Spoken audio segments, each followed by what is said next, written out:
It's almost the end of 2024, so it's time to give my thoughts and predictions on what I think is going to happen in the credit card game in 2025.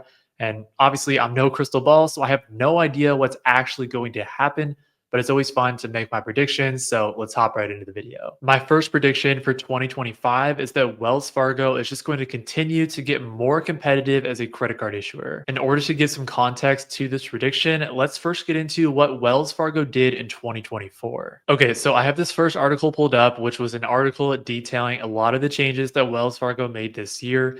So, to start with, one of the first major changes that Wells Fargo made is that they actually added a new travel card, which is the Wells Fargo Autograph Journey, as you can see here, which actually has really strong point multipliers. So, if we scroll down a little bit, we can see that it is going to earn 5x back on hotels and 4x back on airlines, plus 3x back on other travel as well. And then if we get a little bit more into it, it has a $95 annual fee, but then it has a $50 annual airline credit as well, which you get every anniversary year. Um, so basically, you have that $95 annual fee. You have a $50 credit that can help to offset that, which is very similar to how the Chase Sapphire Preferred is structured as well. But arguably, the multipliers with this new Wells Fargo Autograph Journey, I would say, are even better, especially since they're for general travel categories instead of specific to a travel portal. And then one of the key things that's part of the launch of the new Wells Fargo Autograph Journey is that Wells Fargo is also going to be adding travel partners as well. So all those points that you're earning on the Wells Fargo Autograph Journey, at one point, were probably going to be a little bit siloed or not going to have as much upside. But now they're going to have a lot of upside because you can utilize Wells Fargo's new travel partners. So I want to scroll down a little bit and talk to you about those partners. Okay, so here are the travel partners that Wells Fargo added to the Wells Fargo Autograph Journey and also can be utilized with the Wells Fargo Autograph as well. So here they are. So it's Aer Lingus, Air France, KLM Flying Blue, Avianca, British Airways, Iberia, and Choice Privileges Hotels. So it's a short list to start with, but obviously it's just the beginning. This is the first time that Wells Fargo is actually launching these new travel partners. And something to note is that a lot of these partners are involved in some sort of alliance. So you can see they even put it in parentheses here, but Air France, KLM Flying Blue partners with Delta, Avianca partners with United, British Airways partners with American and Alaska, Iberia also partners with American and Alaska. And basically what they're saying there is that all these different airline partners are part of airline alliances, which essentially means that if you transfer your points, let's say out to Avianca, you can actually use those Avianca Life Miles to then actually book United flights. Because since they're in the same airline alliance, you give the capability to actually book across any of those partners that are in the same alliance. So that makes those travel partners a lot more valuable. The other thing that I think is important about this, and part of what my prediction actually is for 2025, is that Wells Fargo has clearly mentioned that even though they're starting somewhat small with the travel partners they currently have, that they plan to expand this list in the future. And so one of my predictions with Wells Fargo in 2025 is that they will add more new travel partners. The other thing that Wells Fargo did in 2024 is that they also added, in addition to all those travel benefits, a cash back focused credit card as well. So as you can see from this article, Wells Fargo introduces the new Attune credit card. If we scroll down, it has some really interesting point structures as well. So here they are. Basically, you earn 4% cash awards on fitness and wellness, like gym memberships, exercise classes, salons, and spas. 4% cash awards on select sports, recreation, and entertainment, which includes live shows and sporting events, gardening and floral stores, as well as pet supplies, boarding, and grooming. And then 4% cash awards on purchases like public transit, EV charging stations, and select thrift stores. The reason I think these are important is because these point multipliers aren't like a certain point multiplier on travel or a certain point multiplier on dining. They're pretty unique and pretty specific, which actually helps a lot if you're someone who has a lot of credit cards within your setup because you probably cover a lot of the other general categories. But with the Attune card specifically, you can find some of those specific niches where you can get a higher multiplier for. So it's a really interesting concept, and I think there's a good amount of value to be found for people who prioritize cash back. So essentially, in terms of my prediction for Wells Fargo in 2025, like I said, I think they're going to continue to add and expand that travel partner list. They maybe will add another travel card, maybe a little bit higher tier. I wouldn't be shocked. But I do definitely think that they're going to add some more partnership value. So what I mean by that is I basically pulled up the partnership value on the Sapphire Preferred and Sapphire Reserve, where basically as a card holder, you get additional value with specific partners. So like DoorDash, Peloton, Priority Pass, stuff like that.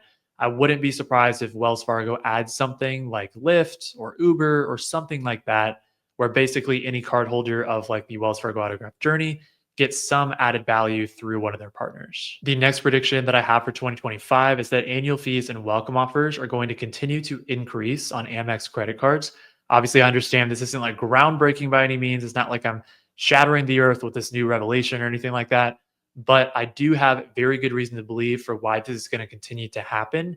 And so I wanted to pull up an article that talks a little bit more about it and why I think we can expect to see some more annual fee increases pretty soon. Okay, so if we pull up this page, we can see that the Amex CEO said more card refreshes and fee hikes are coming soon.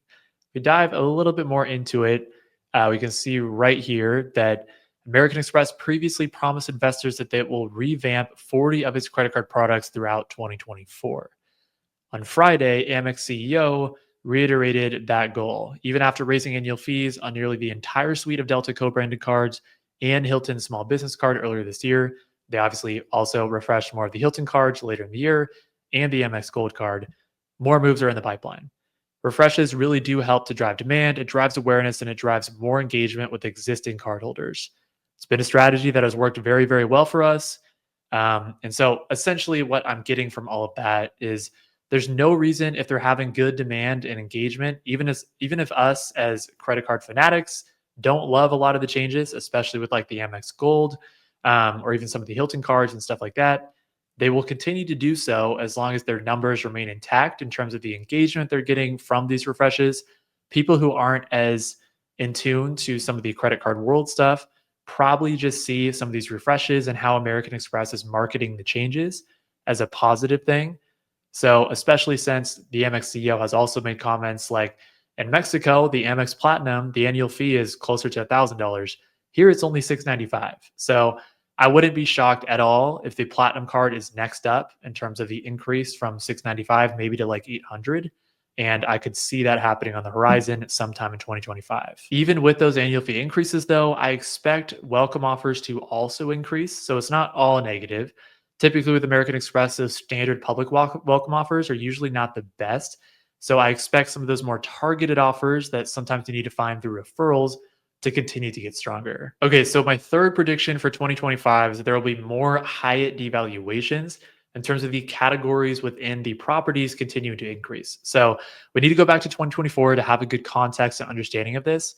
Basically, earlier this year in 2024, there was some significant category changes that went into effect.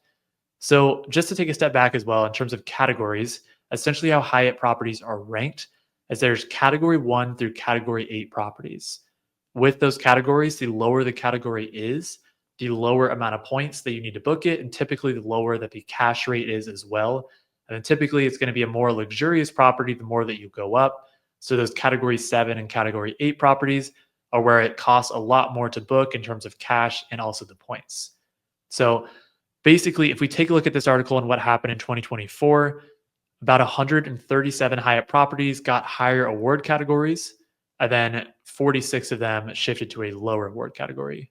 So the reason this especially is going to be impactful is this paragraph right here. So the Chase World of Hyatt card, which I personally have, essentially the main value on the card is that you basically get a free night award on your card member anniversary for a category 1 through 4 Hyatt property.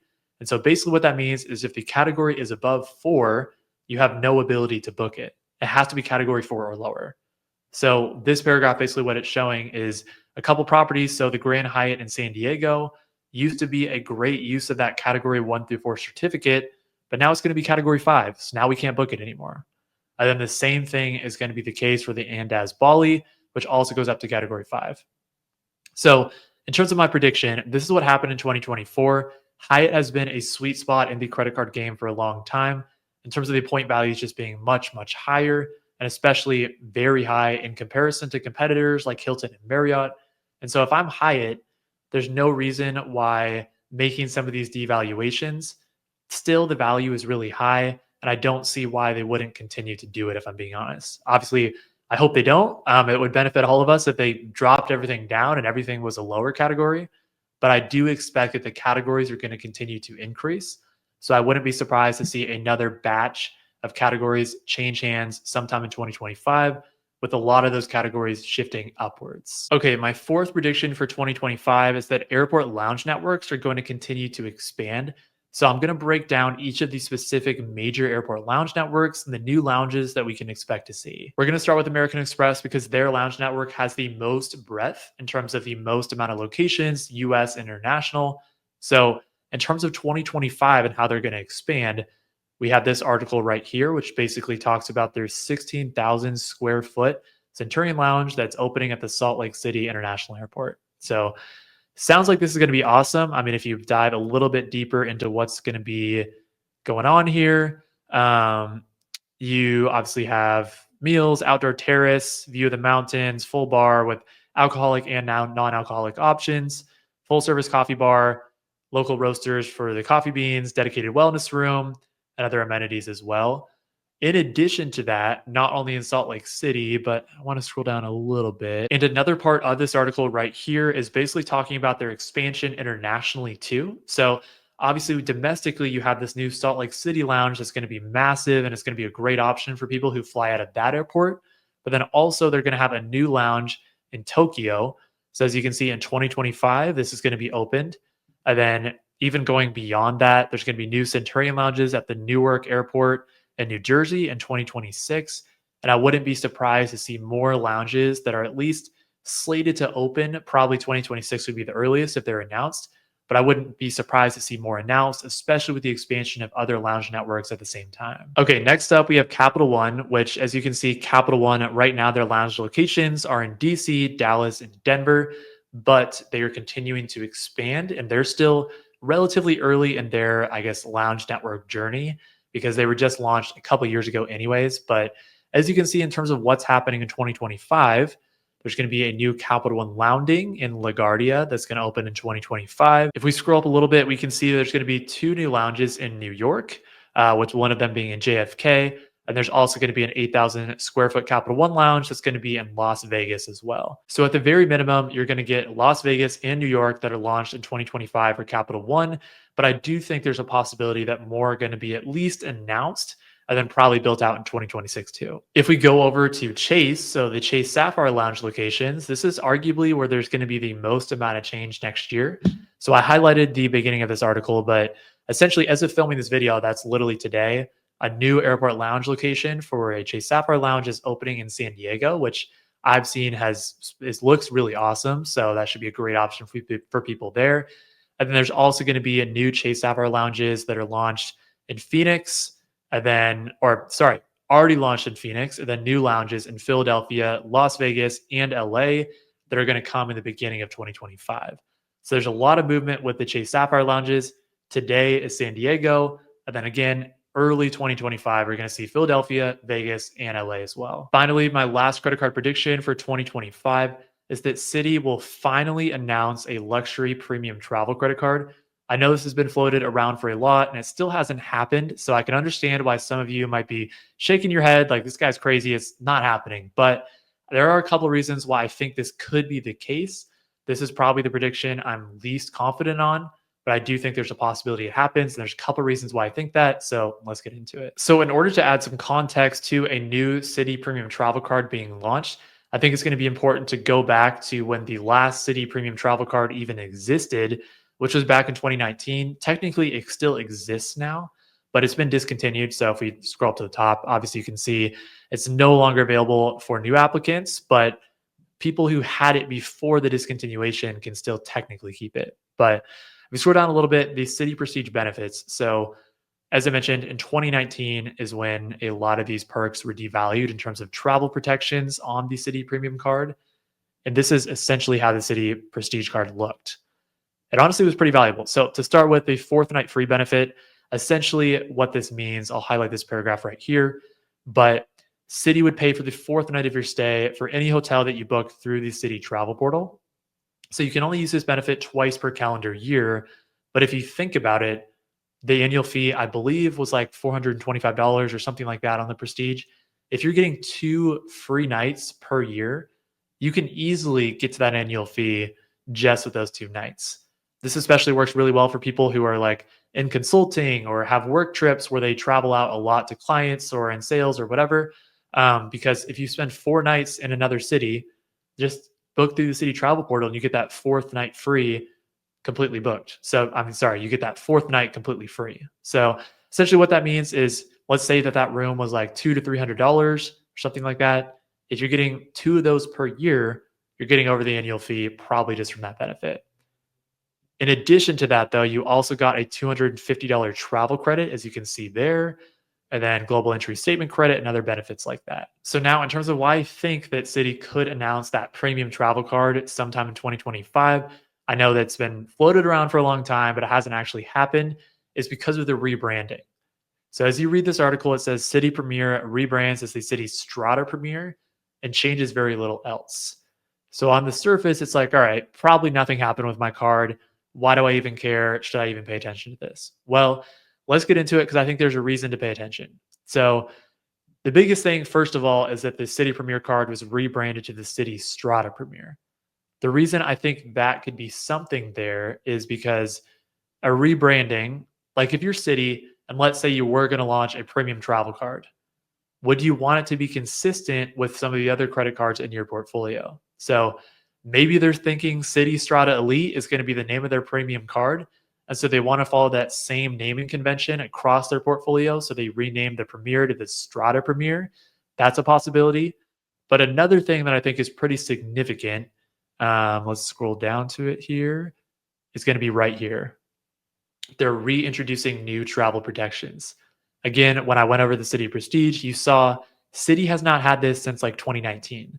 This has been a huge downside for any City travel credit card, is that there's no travel protections. It's not really something when you see other luxury premium travel cards that are out there on the market right now, all of them have some sort of travel protection. So if City were to launch a premium travel card, I think it would probably be a big miss if they had no travel protections on it. And as you can see, Citi is announcing these benefits right here in terms of travel protections. So trip cancellation, interruption, trip delay, lost or damaged luggage, car rental coverage, stuff like that. Basically, all I'm saying here is I can't guarantee, and in fact, it's very possible it won't happen. But if I'm in Citi's shoes and I was going to launch a premium travel credit card, what would I do? Well, first, I would probably add some travel protections, which is what they're doing here.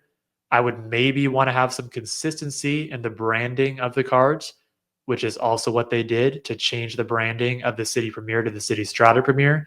So I can't guarantee it's going to happen. But again, if I'm City, they're following a lot of the steps that I would take before actually launching it. But at the end of the day, I'm no crystal ball. Again, I have absolutely no idea what's going to happen, but I just think it's pretty fun to make some predictions and say what I think is going to happen. And then always we can check back and see what was right, what was super far off, make myself look like an idiot, or hopefully make myself look somewhat smart by knowing some predictions. But I'd love to hear from all of you. So let me know down in the comments what your predictions are for the credit card game in 2025. And I really appreciate you all for watching this video. So thank you all so much. And I hope you all have a great rest of your day. Peace.